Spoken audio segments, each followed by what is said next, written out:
Hey ManCavians, this is Bob from DaBob's N-Scale ManCave, and a lot of you have asked, hey, what does those 3 or 4 GEVOs from scale trains sound like? How do the lights work? What are all those options that are in there that you mentioned in the last video and you didn't really show me? It's like, well, I'll make a video and show you what all those lights and sounds do.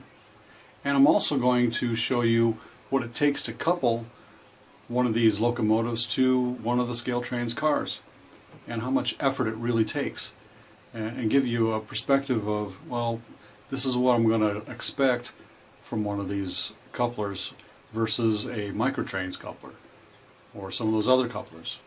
So let's go take a look at this demo right now. Okay, we're going to do a sound and function demonstration of the scale train's Tier 4 GEVO. I'm going to show you all the functions on here with the movement and everything else that I found, and we're going to start with F8, the prime mover sound and startup.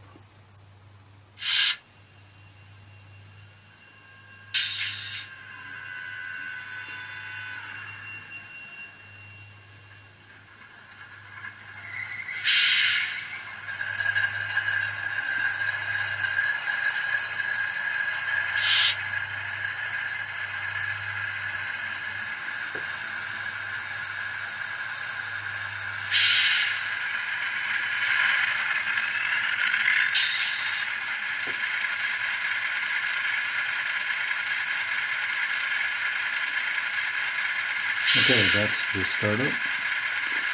Let's go to F1, the bell.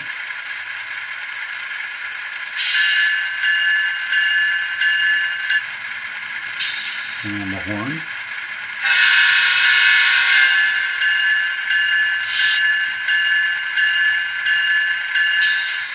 As with the prototype, BNSF does a horn and bell at the same time. Here's the coupler crash, F3. Press it again. And now for the dynamic brake, which is F4. This needs to be moving for you to hear that. So I'm going to put this into position and show you that. Okay, it's off camera. I'm going to put it in forward at speed step 10. And press F4 for dynamic brake.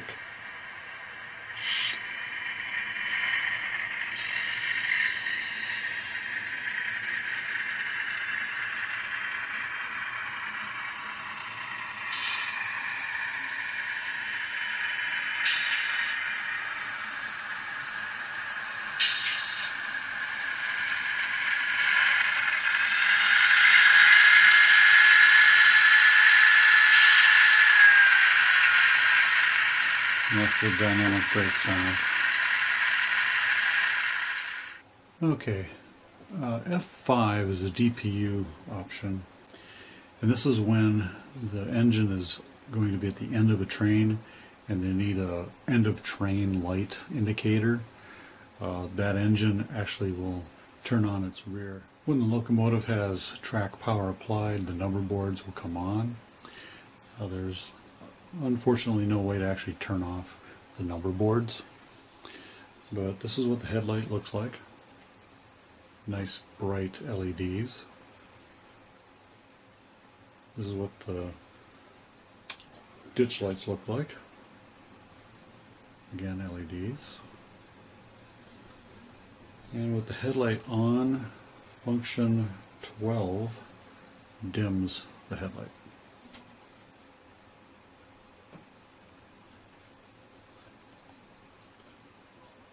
And with all the lights on. Looks impressive. With the horn going on, the ditch lights will not flash on a BNSF.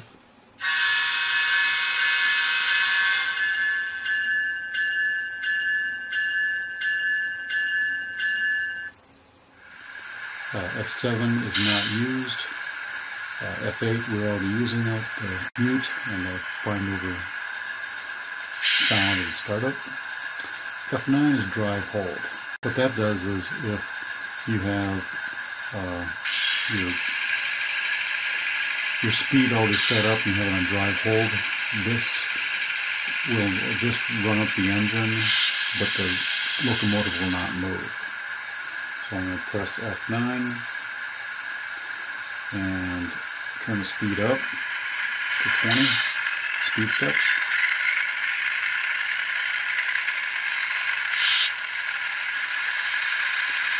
I'm going like 40 speed steps. Now if I press F9 again, the locomotive will gradually go up to that speed step as it leaves.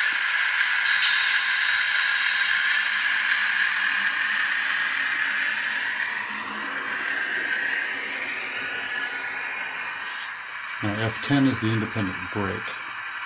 So let's try the independent brake and see what happens there. That's F10.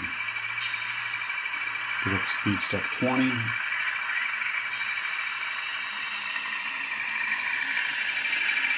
And independent brake. And it stops the locomotive. I'm still at speed step 20. Right there. I can put it up to 30, 40, and it's not going anywhere. Put the brake on.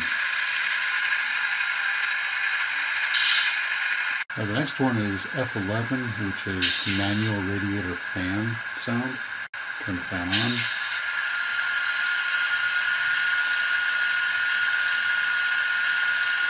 Turn the fan off.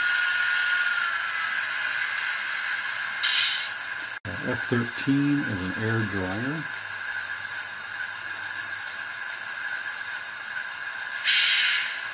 I turned F13 on and I don't hear anything.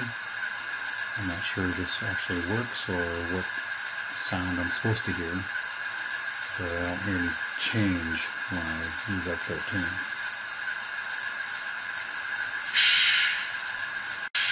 F16 would be the air dryer shutdown. So let's turn on F16 and then do a shutdown, F8.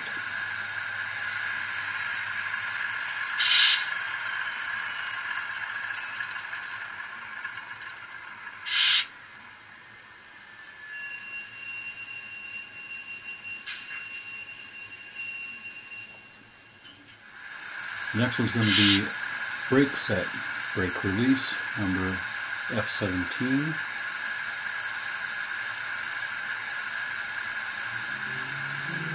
Didn't really hear anything.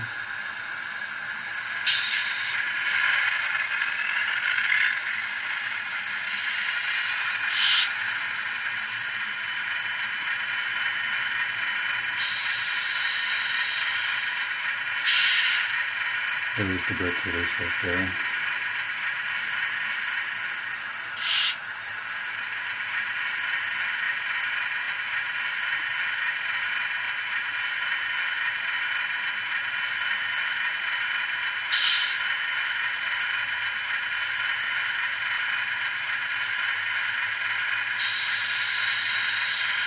There's the brake release.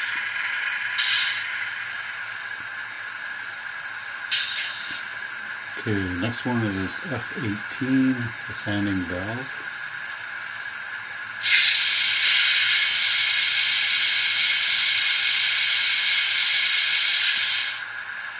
F19 is the short air let-off.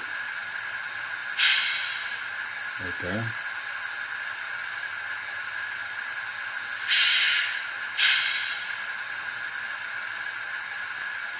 And the last one is F20, the compressor.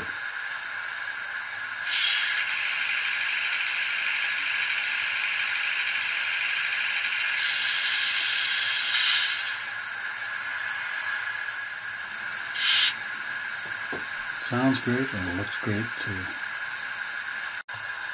Okay, one noise that I did not notice until now is when you switch between forward and reverse.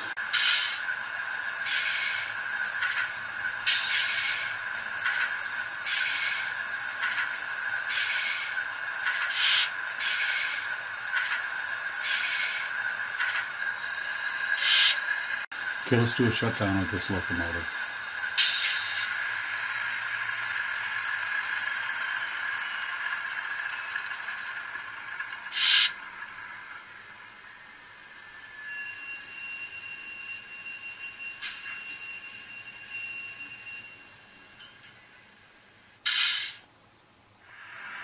Okay, I'm going to show the scale train's coupling system. The couplers look pretty accurate.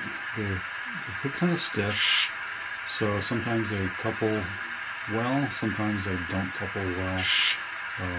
They don't couple well on a curve. They couple best on a straight section of track when the locomotive and the cars, or cars in general, are all straight. So I'm going to have to hold on to this car here so that you can see it couple, because it does take a little extra effort. So I'm going to go up there at 10 speed steps, in reverse. Let's see if it's single couple. Right.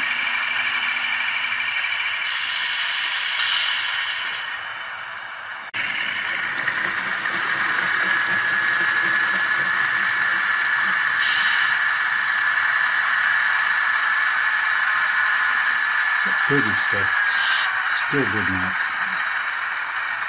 Okay, coming back at 40 speed steps.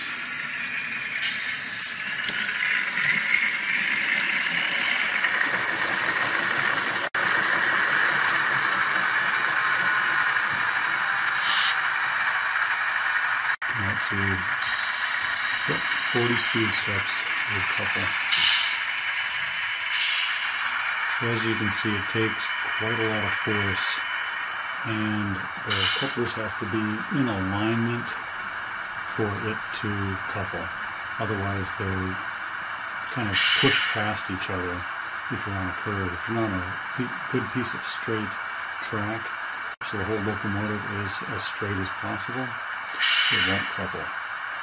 So I can see why some people don't like these couplers, but they do look a whole lot better than that. Scale trains and micro trains, couplers together, it's just no comparison on detail, but yeah, it's a personal preference, really. Hope you got something from this particular demonstration, and change them out if you don't like them. I personally like them. I can live with it. They stay coupled, they're strong, and they look good. There you go, ManCavians. There was the demo. I thought the sounds sounded excellent. The lights worked great. The DPU light, just want to say that no matter which direction that the locomotive is traveling in, or direction-wise, if you have the DPU function on, the rear light will light. So if you have it in reverse orientation, the headlights will come on when it's in DPU mode, but it'll be a dim headlight, not a bright headlight. And when it's going in a forward motion, the DPU light in the back, basically the rear light will be on. So all in all, sounds great, of course, and it looks great, even better. But the coupler, that was a little bit different. I mean, it took a 40 speed step to get that thing to couple on its own, because you really have to snap it in. But if you have it just sitting there and you push up against it, you can snap and couple the two couplers together, and they lock in just like this. Got that nice couple look, and it looks just like the real thing. So that's where they're going for, is the reality of the coupling action, and also more reality of how it looks once it's coupled. You can tell definitely the Microtrains one looks nothing like a real coupler, and it's more of a model of a coupler that functions really well, You know, it doesn't take a lot of effort to really couple these together. But, you know, to each his own. You know, if you want to change them out, go ahead. But it's going to take a lot of detail away. It's going to stand out as something that does not belong there against the rest of the detail on that locomotive. So that's my opinion. Do what you want. It's your railroad. And as always, ManCavians, happy model railroading, and stay off those tracks. Bye. Don't forget to subscribe and like this video. Check out these videos over here. Also click on the links down below to follow me on social media. And leave a comment. Tell me what you liked. And as always, ManCavians, happy model railroading, and stay off those tracks. Bye.